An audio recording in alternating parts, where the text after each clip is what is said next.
تائی مہتاب نے تو ششتر سا ہو کر منہ پہ ہاتھ رکھ لیا۔ حسن الجھ کر محمل کو دیکھ رہا تھا اور فواد اپنی جگہ ساکت رہ گیا تھا۔ وہ اب پلٹ کر گیٹ کھول رہی تھی۔ دوسرے ہی لمحے زن سے 2 پولیس موبائلز آگے پیچھے ڈرائیو وے پہ اندر آئیں۔ کھٹاکھٹ دروازے کھلے اور سپاہی اتر کر تیزی سے ارد گرد پھیلتے چلے گئے۔ پورے گھر کی تلاشی لو، بلند حکمیہ کہتا وہ ڈرائیونگ سیٹ کا دروازہ کھول کر نیچے اترا۔ یونیفارم میں ملبوس، چہرے پر مدھم سی فاتحانہ مسکراہٹ لیے وہ گاز پہ کھڑے ان پتھر ہوئے لوگوں کے قریب آیا۔ یہ سب اتنا اچانک اور غیر متوقع تھا کہ کوئی اپنی جگہ سے نہ ہل سکا۔ فواد کو ہی سب سے پہلے ہوش آیا۔ اس کے ہاتھ میں ہتھ کڑی لگائی جا رہی تھی۔ کیا بکواس ہے، اس نے گررا کر ہاتھ پیچھے کرنے چاہے۔ اس بکواس میں لکھا ہے کہ تمہاری ضمانت قبل از گرفتاری منسوخ ہو چکی ہے اور یہ کہ تمہیں فوری گرفتار کر کے عدالت میں پیش کیا جائے۔ ہمایوں داؤد نے ایک کاغذ اس کے چہرے کے سامنے لہرایا۔ مسئلہ کیا ہے آفیسر؟ کیا کیا ہے میرے بیٹے نے؟ آغا صاحب، آپ کے بیٹے نے اپنی کزن۔ ہمایوں نے ایک نگاہ محمل پہ ڈالی جو گیٹ کے ساتھ سینے پہ ہاتھ باندھے کھڑی نفرت بھری نظروں سے فواد کو دیکھ رہی تھی۔ محمل ابراہیم کو اپنی ایک پھنسی ہوئی فائل نکلوانے کے عوض ایک رات کے لیے بیچا اور ابھی ناشتہ کرتے ہوئے وہ غالباً اسی فائل کے اپروو ہونے کا انتظار کر رہے تھے۔ آپ کو غلط فہمی ہوئی ہے سر، میرا بیٹا، آپ کا بیٹا شمالی علاقہ جات کی لڑکیوں کے اغوا اور خرید و فروخت میں ملوث ہے۔ یہ آپ بھی جانتے ہیں اور ہم بھی۔ اس دفعہ انہوں نے چالاکی کی اور اپنی کزن کا سودا کر کے اسے دھوکے سے متعلقہ پارٹی کے پاس بھیجا۔ البتہ آپ کی بھتیجی پولیس کی حفاظت میں رہی کیونکہ وہ سب پولیس کے پلان کے تحت تھا۔ آغا فواد گینگ کو منظر عام پہ نہ لانے کے لیے چال تو اچھی چلی مگر ہر چال کامیاب نہیں ہوتی۔ محمل کا اس اے ایس پی سے چکر تھا۔ فواد خاموشی سے سن کر بہت آرام سے بولا، میں نے انہیں رنگے ہاتھوں پکڑا تھا۔ اب اپنے کرتوت پہ پردہ ڈالنے کے لیے یہ مجھے پھنسا رہے ہیں تاکہ خاموش ہو جائیں۔ وہ پھٹ پڑی تھی۔ ایک لفظ بھی آپ نے میرے متعلق کہا تو میں آپ کا منہ نوچ لوں گی۔ آپ نے میرے ساتھ کیا کیا آپ کو اندازہ ہے؟ ارے یہ کیا چپ رہے، میں بتاتی ہوں۔ تائی مہتاب جیسے ہوش میں آئی تھی، ایک دم سینے پہ ہاتھ مارتی سامنے آئیں۔ سارا فساد اسی لڑکی کا مچایا ہوا ہے۔ یہ میرے بیٹے کو پھنسا رہی ہے تاکہ اس کے اپنے کرتوت نہ کھلیں۔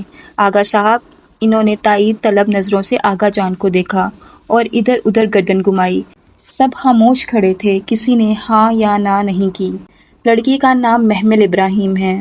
ہمایوں نے موبائل کا بٹن دبا کر ان کے سامنے کیا۔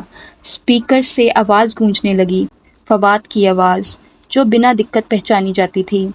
3 تاریخ ہفتے کی شام وہ آپ کے پاس ہوگی۔ معصوم، انچھوئی اور نوجوان ہے۔ آپ کی ڈیمانڈ پہ پوری اترتی ہے۔ اور ایک کہا محمل کو اپنا چہرہ تمتماتا ہوا محسوس ہوا۔ ذرا سے وقفے سے مختلف آوازیں گونجی تھیں۔ فواد بھائی، یہ لوگ مجھے غلط سمجھ رہے ہیں۔ فواد بھائی، یہ لوگ میرے ساتھ کچھ غلط کر دیں گے۔ بکواس بند کرو اور میری بات غور سے سنو۔ تمہیں وہ ڈائمنڈ رنگ چاہیے ہے نا؟ تو جیسے وہ کہیں کرتی جاؤ۔ بس ایک رات کی ہی تو بات ہے، صبح تمہیں ڈرائیور لینے آ جائے گا۔ ہمایوں نے بٹن دبایا اور موبائل نیچے کیا۔ فواد نے سر جھٹکا۔ آڈیو قانون کی عدالت میں قابل قبول نہیں ہوتا اے ایس پی صاحب، گھر کی عدالت میں تو ہوتا ہے۔ اور وہ ٹھیک کہہ رہا تھا۔ ان سب کو تو سانپ سونگھ گیا تھا۔ ہر شخص اپنی جگہ ساکت و متعصب کھڑا تھا۔ دیکھ لوں گا میں، ایک ایک کو دیکھ لوں گا۔ فی الحال تو تمہیں ایک لمبے عرصہ تک جیل کی دیواروں کو دیکھنا ہوگا۔ اسی دن کے لیے حسن ایک دم تیزی سے سامنے آیا۔ اسی دن کے لیے کہتا تھا کہ اس سے دور رہو۔ ساری دنیا جانتی ہے یہ کس کماش کا آدمی ہے، لڑکیوں کا کاروبار کرتا ہے، اسی لیے تمہیں منع کرتا تھا۔ مجھے منع کر سکتے تھے، اس کے ہاتھ نہیں توڑ سکتے تھے؟ میری جگہ اپنی بہن ہوتی تو بھی کچھ نہ کرتے؟ وہ جواباً اسے طرح کر بولی کہ حسن کھڑا کا کھڑا رہ گیا۔ محمل کبھی ایسے نہ بولی تھی۔ محمل، مجھے آپ کی کوئی وضاحت نہیں چاہیے، آپ سب ایک سے ہیں۔ اس نے منہ پھیر لیا۔ تب ہی اس نے برآمدے کے ستون کے ساتھ نڈال سی مسرت کو دیکھا جو جانے کب ادھر آ کھڑی ہوئی تھی۔ ان کے قریب برآمدے کی سیڑھی پہ بیٹھی آرزو بنا پلک جھپکے مبہوت سی اس مغرور اور وجیح سے اے ایس پی کو دیکھ رہی تھی۔ ٹوسٹ کا ٹکڑا اس کے ہاتھ میں رہ گیا تھا۔ آغا صاحب، انہیں روکیں، یہ میرے بیٹے کو کدھر لے کر جا رہے ہیں؟ وہ فواد کو لے جانے لگے تو تائی مہتاب آغا جان کا بازو جھنجھوڑ کے رو پڑی تھیں۔ آغا جان چپ کھڑے تھے۔ بالآخر غفران چچا آگے بڑھے۔ بابی بیگم حوصلہ کریں، انشاءاللہ فواد شام تک گھر پہ ہوگا۔ ان کی بات پہ ہمایوں نے استہزائیہ سر جھٹکا اور پلٹا۔ 1 منٹ ASP صاحب، آغا جان ٹھہرے ہوئے انداز میں مخاطب ہوئے تھے۔ وہ چونک کر پلٹا۔ یہ لڑکی رات بھر گزار آئی ہے، ہم شریف لوگ ہیں، اس کو قبول نہیں کر سکتے، آپ اسے بھی بھلے ساتھ ہی لے جائیں۔ محمل ساکت رہ گئی۔ اسے لگا وہ کبھی اپنی جگہ سے ہل نہیں سکے گی۔ واقعی؟ ہمایوں نے آبرو اٹھائی۔ برآمدے کے ستون سے لگی مسرت کے آنسو پھر سے ابل پڑے۔ جی واقعی، ان کے چبا کر کہنے پر وہ مسکرایا۔ ٹھیک ہے محمل بی بی، تھانے چلیے، آپ سلطانی گواہ ہیں، گواہی دیں اور فواد کریم کو ساری عمر جیل میں سڑتے دیکھیں۔ میں نے تو چاہا تھا گھر کی بات گھر میں رہ جائے، لیکن اگر آپ چاہتے ہیں کہ ساری دنیا کو علم ہو کہ فواد نے گھر کی بچی کا سودا کیا ہے تو ٹھیک ہے، ہم اس سلطانی گواہ کو ساتھ لے چلتے ہیں۔ نہ آپ اس بچی کو سمجھا بجھا کر راضی کر کے چپ کروا سکیں گے، نہ ہی فواد کبھی باہر آئے گا۔ چلو محمل۔ ارے نہیں ASP صاحب، محمل ہماری بچی ہے۔ بھائی صاحب بس یوں ہی ناراض ہیں، ہمیں یقین ہے کہ یہ پولیس کی حفاظت میں رہی ہے، عزت سے گھر آئی ہے۔ غفران چچا نے بوکھلا کر بات سنبھال لی۔ نہ بھی یقین کریں پھر بھی محمل کو ہم نے مسجد بھجوایا تھا، عورتوں کی مسجد ہے، میری بہن ادھر پڑھاتی ہے۔ اس نے آغا صاحب کو بغور دیکھتے ہوئے بہن پہ زور دیا اور ایک سخت نظر ڈالتا پلٹ گیا۔ وہ ابھی تک ویسے ہی ساکت و ششدر کھڑی تھی، جیسے اسے آغا جان کے الفاظ کا ابھی تک یقین نہیں آیا تھا۔ گاڑیاں گیٹ کے باہر نکل گئی۔ غفران چچا موبائل پہ کوئی نمبر ملانے لگے۔ تائی مہتاب زور زور سے رونے لگی۔ یہ سارا اسی منحوس کا کیا دھرا ہے، اسے گھر سے نکالیے آغا صاحب، کمبخت نے میرے بچے کو پھنسا دیا، اپنے باپ کے ساتھ کیوں نہیں مر گئی؟ وہ جارحانہ انداز میں اس کی طرف بڑھی، مگر حسن درمیان میں آ گیا۔ کیا کر رہی ہیں آپ تائی اماں؟ ان کے دونوں ہاتھوں کو گرفت میں لیے اس نے بامشکل انہیں باز رکھا۔ بھلا ایک لڑکی کے کہنے پر فواد کریم جیسے اثر و رسوخ والے شخص کے اریسٹ وارنٹ بن سکتے ہیں؟ یہ جھوٹ بکتی ہے، میں اسے جان سے مار دوں گی۔ محمل اندر جاؤ، فضا چچی نے آہستہ سے کہا تو وہ چونکی اور پھر اندر کی طرف دوڑی۔ فضا اور نائمہ نے مانی خیز نگاہوں سے ایک دوسرے کی طرف دیکھا۔ آغا جان ڈرائیو وے کی طرف بڑھ گئے۔ تائی اماں ابھی تک حسن کے بازوؤں میں رو چیخ رہی تھیں۔ وہ بھاگتی ہوئی برآمدے کے سر پہ رکی۔ ستون سے لگی کھڑی مسرت نے منہ پھیر لیا۔ اسے دھکا سا لگا۔ اماں، اس کی آنکھوں میں مرچیں چبھنے لگیں۔ اے محمل۔ آرزو نے اس کے کندھے پہ ہاتھ رکھا تو وہ ذرا سا چونکی۔ یہ ہینڈسم آفیسر کون تھا؟ یہ ہمایوں تھا، ہمایوں داؤد۔ نائس نیم۔ کدھر رہتا ہے؟ جہنم میں۔ ایڈریس چاہیے؟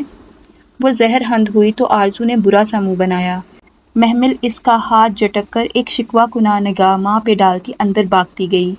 ہمایوں داؤد۔ آرزو زیر لب مسکرائی اور پھر ٹوس کھانے لگی۔ گھر میں اگلے کئی روز تک خاموشی چھائی رہی۔ بس ایک حسن تھا جو ہر دم ہر ایک کے سامنے اس کا دفاع کرتا نظر آتا۔ اگر محمل کی جگہ آرزو ہوتی تو بھی آپ یہی کہتی چچی؟ وہ نائمہ کی کسی بات پہ بڑک کر بولا تو وہ جو سر منہ لپیٹے اندر پڑی تھی چٹکے سے اٹھی اور تیزی سے باہر آئی۔ آپ کو کوئی ضرورت نہیں ہے ہر ایک کے سامنے میری صفائی دینے کی۔ وہ لاؤنج میں آ کر ایک دم چلا کر بولی تو سب چونک کر اسے دیکھنے لگے۔ مگر محمل، اگر ان لوگوں نے مجھے یوں ہی پورے خاندان میں بے عزت کرنا ہے تو ٹھیک ہے، اگر عزت ایک دفعہ چلی گئی تو میں کس عزت کو بچانے کے لیے کورٹ میں چپ رہوں گی؟ میں بھی بڑی عدالت میں سارے شہر کو بتاؤں گی، سن لیں آپ۔ اپنے پیچھے دار سے دروازہ بند کر کے اس نے پھر سے خود کو کمرے میں قید کر لیا۔ اندر مسرت بستر کی چادر درست کر رہی تھی۔ اسے آتے دیکھ کر لمحے بھر کو سر اٹھایا، پھر واپس کام میں مصروف ہو گئیں۔ آپ بھی مجھ سے ناراض ہیں اماں؟ مسرت خاموشی سے تکیے پہ غلاف چڑھاتی رہی۔ اماں، اس کی آنکھوں کے گوشے بھیگنے لگے۔ وہ تکیے درست کر کے دروازے کی طرف بڑھی۔ میں نے کیا کیا ہے اماں؟ وہ رو پڑی تھی۔ دروازے کی طرف بڑھتی مسرت نے گردن موڑی۔ تم نے اچھا نہیں کیا محمل۔ بہت دنوں بعد وہ اس سے بولی تھیں۔ اماں، وہ تڑپ کر ان کے قریب آئی۔ فواد بھائی نے مجھے فنکشن کا کہہ کر، مجھے پتہ ہے مگر یقین نہیں ہے۔ ہے، پھر بات کیوں نہیں کرتی مجھ سے؟ میں برسوں ان کی خدمت کرتی رہی کہ شاید کبھی یہ ہمیں کچھ عزت دیں، مگر میری بیٹی انہی کے بیٹے سے پکڑوا کر ان کے خلاف کورٹ کچہری میں گواہی دیتی پھرے۔ پہلے زندگی کم مشکل تھی محمل، جو تم نے مزید مشکل بنا دی ہے۔ وہ تھکی تھکی سی پلٹ گئیں۔ وہ نم آنکھوں سے انہیں جاتے ہوئے دیکھتی رہی۔ ایک غلط قدم اسے یہاں لا پہنچائے گا، اس نے کبھی سوچا بھی نہ تھا۔ پھر کتنے ہی دن وہ ماتم کرتی رہی۔ اس کے پاس رونے کو بہت کچھ تھا۔ پھر کئی دنوں بعد اسے اس عبایا، اسکارف اور مردانہ شلوار قمیض کا خیال آیا تو دونوں کو الگ الگ شاپرز میں ڈال کر فرشتے کو واپس کرنے نکلی۔ کوئی ضرورت نہیں ہے ہمایوں داؤد کے منہ لگنے کی، فرشتے کو دے دوں گی، وہی آگے پہنچا دے گی۔ اس نے سوچا تھا۔ بس اسٹاپ کا بینچ اب ویران ہوتا تھا۔ وہ سیاہ فام لڑکی مڑ کر کبھی واپس نہ آئی تھی۔ جانے کون تھی، کہاں چلی گئی، وہ اکثر سوچتی رہ جاتی۔ بس سے اتر کر اس نے سڑک پہ کھڑے گردن اونچی کر کے دیکھا۔ وہ دونوں عمارتیں ساتھ ساتھ تھیں۔ ہمایوں داؤد کا بنگلہ سبز بیلوں سے ڈھکا تھا اور ساتھ موجود اونچے ستونوں والی سفید عمارت کوئی انسٹیٹیوٹ تھا شاید۔ کوئی ضرورت نہیں ہے اس فضول انسان کا دروازہ کھٹکھٹانے کی، میں مسجد میں ہی چلی جاتی ہوں۔ وہ مسجد کے سیاہ گیٹ کے سامنے آئی۔ گیٹ کا سیاہ لوہا چمک رہا تھا۔ اسے اس چمکتے لوہے میں اپنا عکس دکھائی دیا۔ بلو جینز کے اوپر گھٹنوں تک آتا کرتا، گردن سے لپٹا دوپٹہ، اونچی بوری پونی ٹیل باندھے، ماتھے پہ بل ڈالے، وہ اپنے محسوس حلیے میں تھی۔ گیٹ کے اس طرف ایک بورڈ لگا تھا جس کو وہ پہلے نہ دیکھ سکی تھی۔ اس پہ واضح لکھا تھا "نو مین الاؤڈ"، مردوں کا داخلہ ممنوع ہے۔ ساتھ باڈی گارڈ بیٹھا تھا۔ اس نے گہری سانس لے کر اندر قدم رکھا۔ بڑا سا سرسبز لان، سامنے سفید سنگ مرمر کا چمکتا برآمدہ۔ برآمدے کے کونے میں ریسیپشن ڈیسک کے پیچھے کھڑی لڑکی جو سیاہ عبایا کے اوپر سرمئی اسکارف میں ملبوس، فون کان سے لگائے محو گفتگو تھی۔ سامنے سے سفید شلوار قمیض میں ملبوس ایک لڑکی چلی آ رہی تھی۔ اس نے عنابی اسکارف لے رکھا تھا جیسے یونیفارم ہو۔ محمل کے قریب سے گزرتے اس نے مسکرا کر السلام علیکم کہا۔ جی۔ وہ چونکی۔ وہ لڑکی مسکرا کر اس کے پاس سے گزر کر چلی گئی۔ ہیں؟ اس نے مجھے سلام کیوں کیا؟ کیا یہ مجھے جانتی ہے؟ وہ الجھ ہی رہی تھی کہ ریسیپشنسٹ کی آواز آئی۔ السلام علیکم، کین آئی ہیلپ یو؟ جی، مجھے فرشتے سے ملنا ہے۔ وہ ڈیسک کے قریب آئی۔ فرشتے باجی کلاس میں ہوں گی، اندر کوریڈور میں رائٹ پہ فرسٹ ڈور۔ اچھا۔ وہ ادھر ادھر دیکھتی سنگ مرمر کے چمکتے فرش پہ چلتی جا رہی تھی۔ کوریڈور میں پہلے کھلے دروازے پہ وہ رکی۔ اندر سے فرشتے کی مضبوط مگر خوبصورت آواز آ رہی تھی۔ مرتین سے مراد بنی اسرائیل میں ہونے والا 2 مرتبہ کا فساد ہے۔ مفسر کے مطابق پہلی دفعہ سے مراد زکریا علیہ السلام کا قتل، جبکہ دوسری دفعہ سے عیسیٰ علیہ السلام کے قتل کی سازش مراد ہے۔ اس نے کھلے دروازے سے اندر گردن کی۔ سامنے بنے پلیٹ فارم پہ کرسی پہ وہ بیٹھی اپنے آگے میز پہ کتاب کھولے مصروف سی پڑھا رہی تھی۔ اس کے سامنے قطار در قطار لڑکیاں کرسیوں پہ بیٹھی تھیں، عنابی اسکارف میں لپٹے، بہت سے جھکے سر اور تیزی سے لکھتے قلم۔ وہ واپس پلٹ گئی۔ برآمدے میں ریسیپشن ڈیسک کے سامنے دیوار سے لگے کاؤچ پہ بیٹھ کر وقت کاٹنا اسے بہتر لگا، سو کتنی ہی دیر وہ ٹانگ پہ ٹانگ رکھے بیٹھی، پاؤں جلاتی، چیونگ گم چباتے ہوئے تنقیدی نگاہوں سے ادھر ادھر گزرتی لڑکیوں کا جائزہ لیتی رہی۔ وہاں ایک منظم سی چہل پہل ہمہ وقت ہو رہی تھی، وہ جیسے کوئی اور ہی دنیا تھی۔ یونیفارم میں ملبوس ادھر ادھر تیزی سے آتی جاتی لڑکیاں، وہاں ہر طرف لڑکیاں ہی لڑکیاں تھیں۔ اسٹوڈنٹس کی سفید شلوار قمیض اور اوپر کسی رنگ کا اسکارف تھا، جبکہ تمام ٹیچرز اور آفیشلز کے سیاہ عبائے اور سرمئی اسکارف تھے۔ ان کے عبایا اور اسکارف لینے کا انداز بے حد نفیس تھا۔ بہت پر اعتماد، ایکٹیو اور مصروف سی لڑکیاں، جیسے وہ الگ سی دنیا وہ لڑکیاں ہی چلا رہی تھیں۔ کچھ تھا اس مسجد میں جو محمل کو کہیں اور نظر نہیں آیا تھا۔ السلام علیکم، اگر آپ بور ہو رہی ہیں تو اس کا مطالعہ کر لیں۔ شور۔ اس نے شانے اچکا کر ریسیپشنسٹ کے ہاتھ سے وہ دبیز کتاب لی۔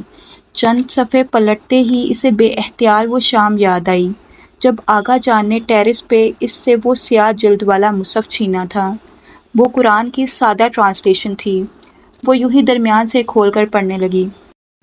اور اس نے ہی غنی کیا اور مالدار بنایا ہے، اور وہی ہے جو ستارے کا رب ہے، اور بلا شبہ اس نے ہی پہلی قوم عاد کو ہلاک کیا اور قوم سمود کو بھی، پھر کچھ باقی نہ چھوڑا، اور ان سے پہلے قوم لوط کو بھی۔ بلا شبہ یہ سب انتہائی ظالم و سرکش لوگ تھے، اور اسی نے پلٹا الٹی ہوئی بستیوں کو، پھر ان پر چھا گیا جو چھانا تھا۔ تو تم اپنے رب کی کون کون سی نعمتوں پہ جگڑو گے؟ یہ تو تنبیہ تھی، پہلی تنبیہات میں سے، آنے والی قریب آ گئی۔ اللہ کے علاوہ کوئی ظاہر کرنے والا نہیں، تو کیا تم اس قرآن سے تعجب کرتے ہو اور ہنستے ہو، روتے نہیں، اور تم کھیل تماشا کر رہے ہو؟ محمل، ارے! وہ جو بالکل کھو کر پڑھتی چلی جا رہی تھی بری طرح چونکی، سامنے فرشتے کھڑی تھی۔ اس نے قرآن بند کیا اور میز پہ رکھ کر کھڑی ہوئی۔ السلام علیکم، کیسی ہو؟ فرشتے اس کے گلے لگ کر الگ ہوئی اور اسے شانوں سے تھام کر مسکرا کر دیکھا۔ وہ محمل سے 2 انچ لمبی تھی، شفاف سفید چہرہ، سرمئی اسکارف میں مقید، اور وہ کانچ سی بوری آنکھیں جو کسی سے بہت ملتی تھیں۔ ٹھیک، آپ کیسی ہیں؟ الحمدللہ، اتنے دنوں بعد تمہیں دیکھ رہی ہوں۔ گھر میں سب ٹھیک ہے؟ جی، اس نے نگاہیں جھکائی اور بہت سی نمی اپنے اندر اتاری۔ چلو کوئی بات نہیں، سب ٹھیک ہو جائے گا۔ آپ کی چیزیں تھیں میرے پاس، اس نے شاپر اوپر کیا۔ میں سمجھی تم میرے لیے کوئی گفٹ لائی ہو۔ وہ ہنسی اور شاپر لے لیا۔ کوئی تکلف نہیں، بہت خالص سا انداز، سچا اور خالص۔ لیکن اگر تم یہ رکھنا چاہو تو؟ نہیں، میں یہ عبایا وغیرہ نہیں لیتی۔ نو پرابلم، بہت شکریہ۔ وہ خوش دلی سے مسکرائی تو محمل کو اچھا لگا۔ بہت مذہبی لوگ عموماً اتنے سنجیدہ اور سخت نظر آتے ہیں کہ جیسے ایک وہی نیک مومن ہو اور باقی سب گنہگار کافر۔ اسے ایسے لوگوں سے شدید چڑ ہوتی تھی جن کے سامنے اسے لگے کہ یہ مجھے بہت گنہگار سمجھ رہا ہے، مگر فرشتے اور اس کی مسجد کی لڑکیاں اس روایتی امیج سے بہت مختلف تھیں۔ یہ ان کا ہے۔ اس نے دوسرا شاپر سامنے کیا۔ ہمایوں کا؟ جی۔ اچھا، ہمایوں کبھی شہر میں ہوتا ہے کبھی نہیں۔ میرا اس سے ایز سچ کانٹیکٹ نہیں رہتا، میں بھول بھی جاتی ہوں بہت۔ اگر تم یہ اس کے چوکیدار کو دے دو تو وہ پہنچا دے گا۔ فرشتے، انہوں نے آپ کو اپنی اور فواد بھائی کی ڈیل کے بارے میں بتایا تھا؟ ڈیل نہیں، وہ دراصل آغا فواد سے بہت تنگ تھا اور اسے اس کے گینگ کی کسی لڑکی کے ذریعے پکڑنا چاہتا تھا۔ وہ گینگ کی لڑکی توقع کر رہے تھے۔ تو آپ کو کیسے علم ہوا کہ میں ان کی کزن ہوں؟ تم نے خود بتایا تھا جب ہم پریئر ہال میں تہجد پڑھ رہے تھے۔ اوہ، کئی دن کی الجھن سلجھ گئی۔ میں تو گینگ کی لڑکی نہیں تھی، پھر انہوں نے فواد بھائی کو کیسے اریسٹ کر لیا؟ یہ تو تم ہمایوں سے پوچھنا، میری تو عرصے سے اس سے بات نہیں ہوئی۔ ٹھیک، 2 بجنے کو ہیں فرشتے، میں پھر آؤں گی۔ اور وہ سوچ رہی تھی کہ اس کا ہمایوں سے زیادہ رابطہ نہیں رہتا، مگر اسے فواد کے کیس کی ہر بات معلوم تھی۔ عجیب بات تھی۔ اور میں دعا کروں گی کہ تم کبھی ہمارے ساتھ آ کر قرآن پڑھو۔ معلوم نہیں، شاید میں کچھ عرصے تک انگلینڈ چلی جاؤں۔ اوہ، فرشتے کے چہرے پہ سایہ لہرایا۔ آپ کی مسجد میں قرآن پڑھاتے ہیں؟ ہاں، یہ دراصل ایک اسلامک اسکول ہے۔ میں چلتی ہوں۔ وہ اسے لان تک چھوڑنے آئی۔ تمہیں کبھی کسی نے اس کتاب کی طرف نہیں بلایا محمل؟ جاتے سمے اس نے پوچھا تو اس کے بڑھتے قدم رک گئے۔ یادوں کے پردے پہ ایک سیاہ فام چہرہ لہرایا تھا۔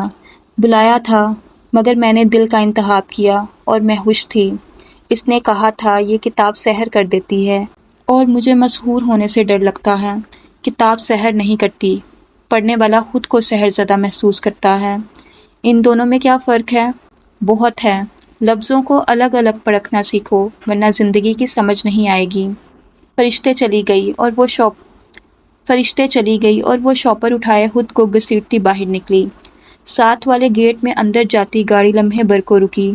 شیشہ نیچے ہوا، سر پہ کیپ اور وجیح چہرے پہ ڈارک گلاسز لگائے ہمایوں نے اسے دیکھا تھا، جو گیٹ کے سامنے کھڑی آنکھیں سکوڑے اسے ہی دیکھ رہی تھی۔ وہ چوکیدار کو کچھ کہہ کر گاڑی زن سے اندر لے گیا۔ چوکیدار بھاگتا ہوا اس کے قریب آیا۔ صاحب کہہ رہا ہے آپ کو اندر روم میں بٹھائیں، وہ آتا ہے۔ تمہارے صاحب نے سوچا بھی کیسے کہ میں اس سے ملنے آئی ہوں؟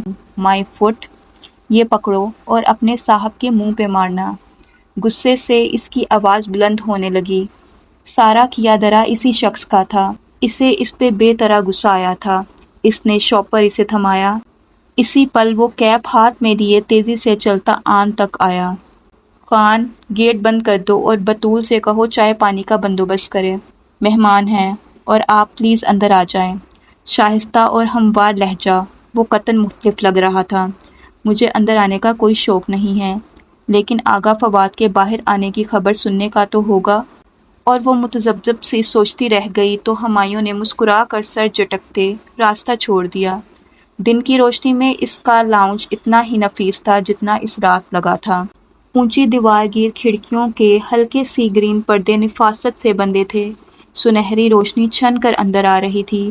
کونوں میں بڑے بڑے مغلیہ طرز کے سنہری گملوں میں لگے پودے بہت تر و تازہ لگ رہے تھے۔ بیٹھیے، وہ ہاتھ سے اشارہ کرتا سامنے صوفے پہ بیٹھا۔ اس کے چہرے پہ کھڑکی سے روشنی سیدھی پڑ رہی تھی۔ تھینک یو، وہ ذرا تکلف سے بیٹھی۔ اس کا صوفہ اندھیرے میں تھا۔ ہمایوں کو اس کا وجود بھی اس تاریکی کا حصہ لگا تھا۔ آپ نے جو بھی کہنا ہے ذرا جلدی کہیے۔ ڈر گئی ہیں؟ وہ ٹانگ پہ ٹانگ رکھے ٹیک لگائے محظوظ سا مسکرایا۔ میں ڈرتی نہیں ہوں، بلکہ آپ کو بے حد ناقابل اعتبار سمجھتی ہوں۔ شوق سے سمجھے، مگر میں نے آپ کو اغوا نہیں کیا۔ آپ کورٹ میں میرے خلاف بیان نہیں دے سکتی۔ آپ کو کس نے کہا کہ میں آپ کے خلاف بیان دے رہی ہوں؟ آپ کے تایا نے۔ محمل نے خاموشی سے اس کا چہرہ دیکھا۔ بات کچھ سمجھ میں آنے لگی تھی۔ وہ کہہ رہے تھے کہ آپ کورٹ میں یہ بیان دیں گی کہ میں نے آپ کو حبس بیجا میں رکھا، اور یقیناً وہ آپ پر اس کے لیے دباؤ ڈالیں گے۔ آپ کو کیوں لگا کہ انہیں مجھ پہ دباؤ ڈالنا پڑے گا؟ وہ اب مطمئن سے ٹانگ پہ ٹانگ رکھے پاؤں جلا رہی تھی۔ انداز میں ہلکا سا طنز تھا۔ ہمایوں ذرا چونک کر سیدھا ہوا۔ کیا مطلب؟ حبس بیجا میں تو آپ نے مجھے رکھا تھا اے ایس پی صاحب۔ مس محمل ابراہیم، اتنی آسانی سے اتنے بڑے بیان نہیں دیے جا سکتے۔ حالانکہ آپ جانتی ہیں کہ میں بے قصور ہوں۔ بے قصور؟ اگر آپ مجھے گھر جانے دیتے تو میں یوں بدنام نہ ہوتی۔ پہلے آپ بے ہوش ہوئیں، حالانکہ اس وقت آپ ایک اے ایس پی کی تحویل میں تھیں، ہمایوں داؤد کی نہیں۔ اگر آپ مسجد کی چھت نہ پھیلانگتی تو میں آپ کا بیان لے کر رات میں ہی آپ کو اکیلے گھر چھوڑاتا۔ مجھے کمرے میں بند کرتے وقت تو آپ نے کسی بیان کا ذکر نہیں کیا تھا۔ مجھے قانون مت سکھائیں، وہ میرا تفشیش کا طریقہ تھا، اور آپ کے اس طریقے میں بلا کوئی بدنام ہو جائے تو ہو جائے، مجھے پرواہ نہیں۔ آپ، اس کا دل چاہا وہ گملے اس کے سر پہ پھوڑ دے۔ میم، اس وقت آپ کو آپ کے گھر نہیں چھوڑا جا سکتا تھا۔ ہم فواد کو ڈیل دے رہے تھے۔ میں جانتا تھا آپ مسجد گئی ہیں اور فجر سے پہلے مسجد کے دروازے نہیں کھلتے، سو میں اذان سنتے ہی آپ کو لینے آیا تھا۔ مجھے آپ کی کہانی نہیں سننی۔ وہ پیر پٹکتی اٹھی۔ وہ ابھی تک تاریکی میں تھی، جس سے اس کے چہرے کے نقوش مدھم پڑ گئے۔ نہ سنیں، مگر میرا کارڈ رکھ لیں، ہو سکتا ہے آپ کو میری مدد کی ضرورت پڑے۔ اس نے ایک کارڈ اس کے ہاتھ میں گویا زبردستی رکھنا چاہا۔ مجھے ضرورت نہیں ہے۔ اس نے پکڑ تو لیا مگر جتانا نہ بھولی، اور پھر اسی طرح کارڈ پکڑے باہر نکل گئی۔ وہ لاؤنج میں تنہا کھڑا رہ گیا۔ کھڑکی سے چھن کر آتی روشنی ابھی تک اس کے چہرے پہ پڑ رہی تھی۔